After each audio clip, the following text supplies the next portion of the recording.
Good Saturday morning. I'm meteorologist Byron Douglas. On this March 14th, we have an alert day for Sunday. There's been some modifications.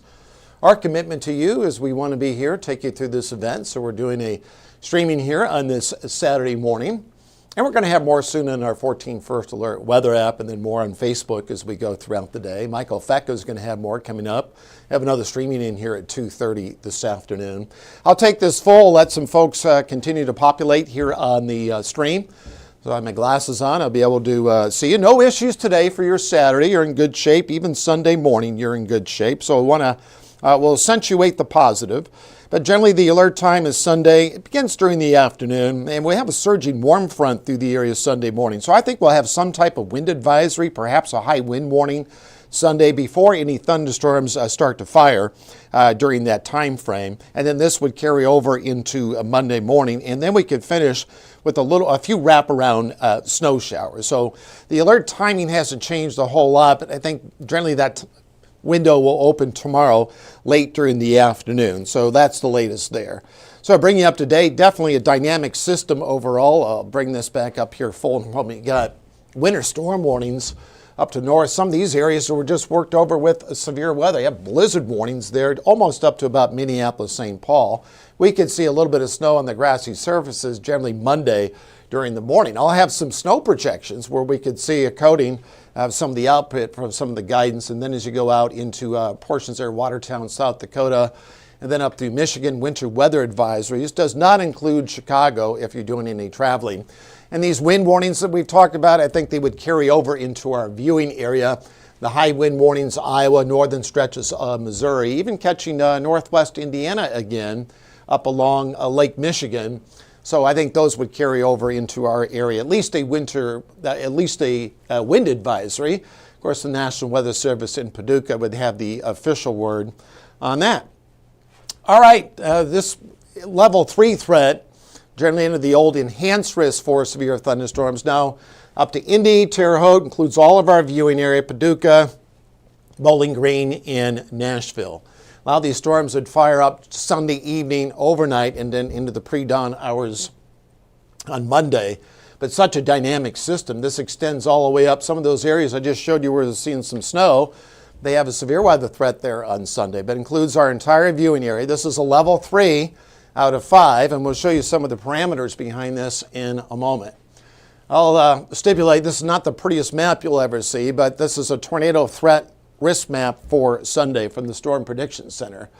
And we could see a spin-up tornado. I don't think it would be long-lived tornadoes. This would be worst case, but in that EF2 category, up as high as that, it winds to 111 up to 135.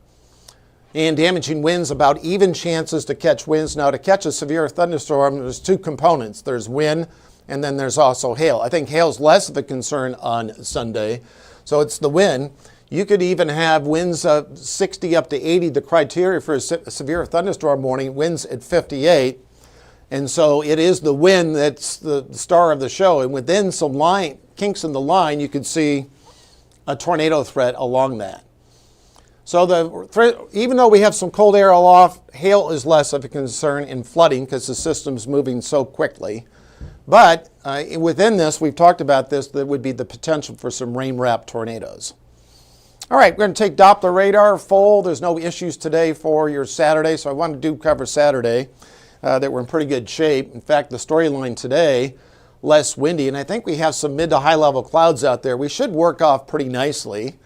So we had a kind of seasonable start. We got 42 now in Owensboro, 37 in Huntingburg. And I'm going to take this full here. Again, high temps today generally will be in the lower 60s as we go into the afternoon. So a day that's going to be running about 5-6 degrees above average for this time of the year.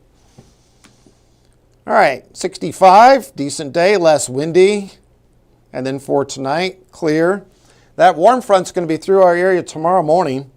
Now, during the daylight hours, we're not expecting much, just a few isolated showers and storms. But I'm showing you the high probability to capture those storms are going to fire up as we go into the evening.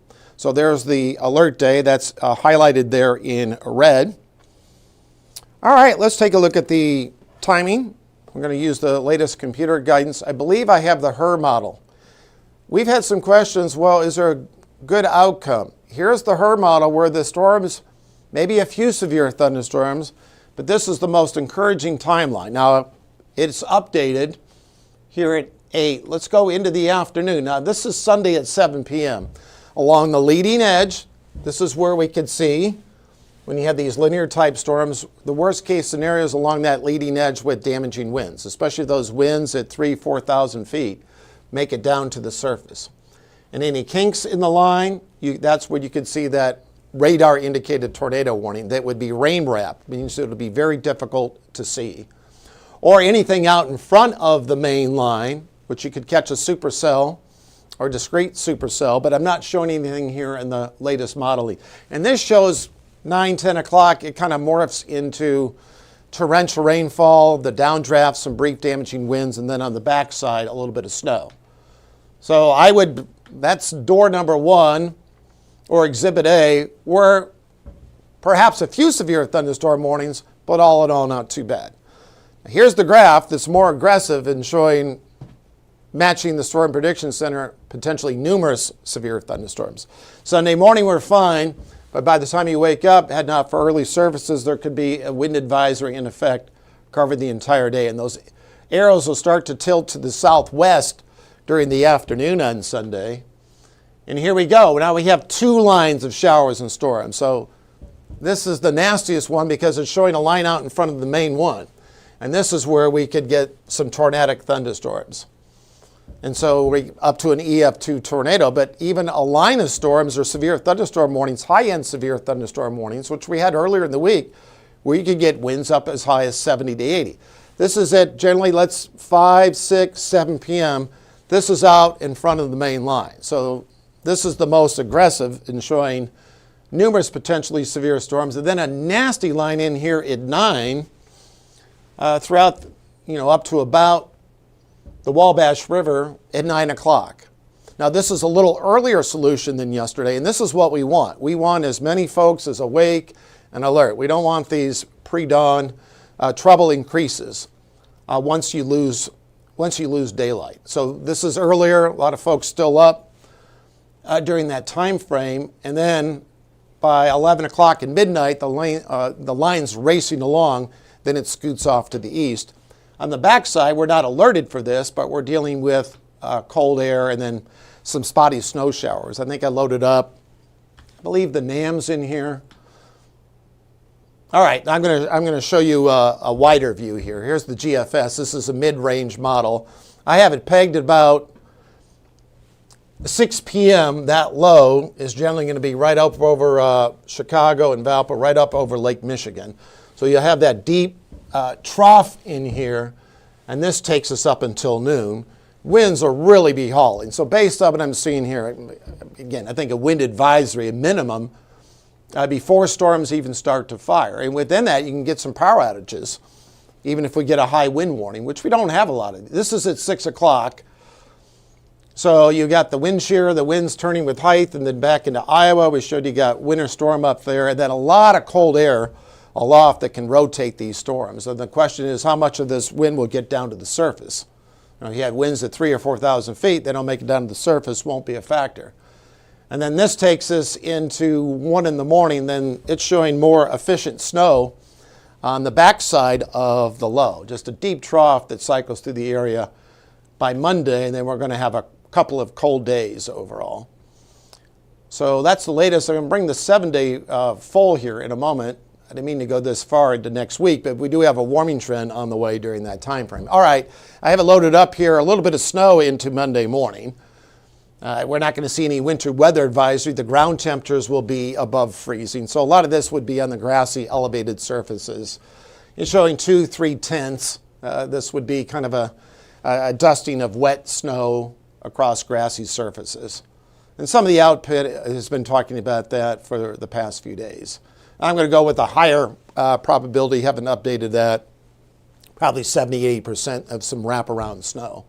I'm going to take the 7-day here full. I'm going to go back up and I'm going to show you the top graphic. The Storm Prediction Center is going to update again here a little later this morning during that stretch. They're going to update. Sabrina, good morning to you. Donna, down in Henderson. Denise, thanks for tuning in. All right, Aaron, thank you. Tasha, about the cloud seedings, I don't think that's not my forte, but I don't think they're going to be doing any of that across our area, but I don't know for a fact. Rob and Amber, Sheena, good morning to you. And Betty, Laura. Yeah, so we have all threats available with the exception of hail is not listed as a threat marker. I'm going to go back up to the alert day. Even though we have some cold air aloft. Of course, this isn't the prime of our hail season, just typically here in March. We do have events where we do have hail. Anytime you have lightning, you have a component of ice within the cloud. So I'm just going back and trying to see some of your... Bethany, thanks for tuning in. Linda, watching down there in Nebo. I think they still have the blue water tower down there. Haven't been down there in a while. So as I mentioned, I appreciate everyone tuning in. Yes, some of your plants we put some plants outside. You want to make sure you get those indoors, and just a reminder with some cold air. We'll be down to about 15 degrees on Tuesday morning, so disconnect those outdoor hoses. So there's a look at the alert day. And I'm going to update you from the Storm Prediction Center. We got high wind warnings out to the west. I think there's a case they could carry over before we even get thunderstorms firing tomorrow. Of course, the official word comes from the National Weather Service down in Paducah. And then here's a look at potentially numerous severe thunderstorms as we go through Sunday. The best timing, 6 p.m. and until about midnight. A bullseye time, 10 p.m. So be watching for storms out in front of that main line. That's one of my top concerns, anything because they don't have to compete with other thunderstorms across the turbulent atmosphere. So numerous, that's 3 out of 5. Doesn't break down necessarily the intensity. We've had level 1 and level 2 threats where we've had numerous severe weather reports. This is what's anticipated.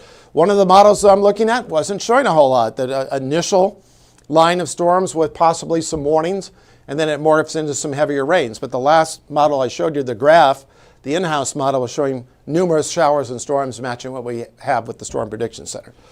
That is the latest. We will have more soon. Thank you. If you have some comments, I'll try to get back with you. Try to have more up on Facebook in just a bit, and we'll have more in our 14 First Alert weather app. No issues today. You're good to go. And then Sunday morning, it's just going to be breezy. It's later in the day. We'll have more soon.